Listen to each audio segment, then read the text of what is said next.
If I Were You by Douglas James. Have you ever watched a play? Not a short skit, but an hour or so long play. For those who are reading a play for the first time, it is typically a work of drama, which consists of dialogue between the characters. There are cues and a set design involved to ground the context of the play. Can you think of a famous literary writer whose works continue to be adapted by Broadway shows and Bollywood even today? William Shakespeare is best known for the tragedy genre of plays where the plot is tightly knit and follows the political and romantic tension in the mid-1950s.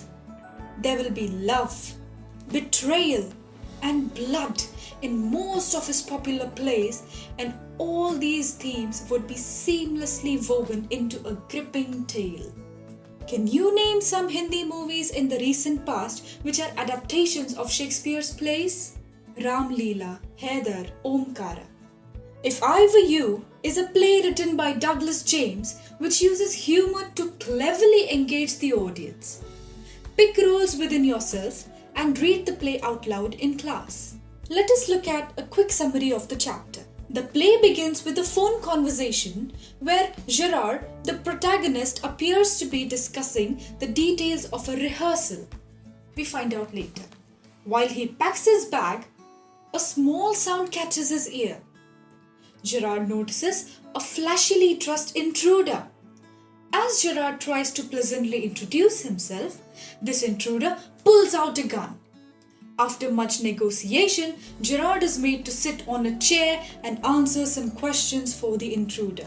After a quick back and forth, we find out that Gerrard lives alone and is a mysterious guy who doesn't have a lot of visitors. He also owns a car and travels quite often.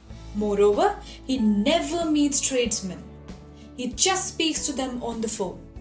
Partially satisfied, the intruder reveals a little bit about himself and his intentions too.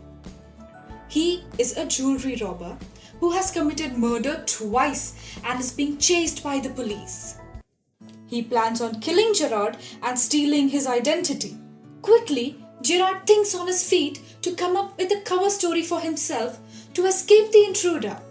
He lies about being a criminal and a murderer who is being chased by the police himself, which means that the intruder will get caught anyway, either by being Gerrard or by the sake of his own identity.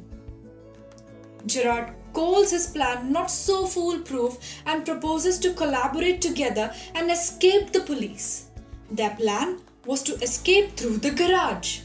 Gerrard opens the door to this garage, which turns out to be a closet. He quickly locks up the intruder and informs his colleague to send the police to his house and about how he might be a little late for practice. He might just include this amusing little event in his next play, he adds. Gerrard was a mere artist and not a man of muscle and brute power. Despite this, he was able to dodge his death merely through smartness and his ability to stay calm. We often underestimate the extent of effect such characteristics can have. Think about a time when you lashed out angrily or physically to deal with a situation, when instead you realized you could have solved it with a calm mind just by conversing.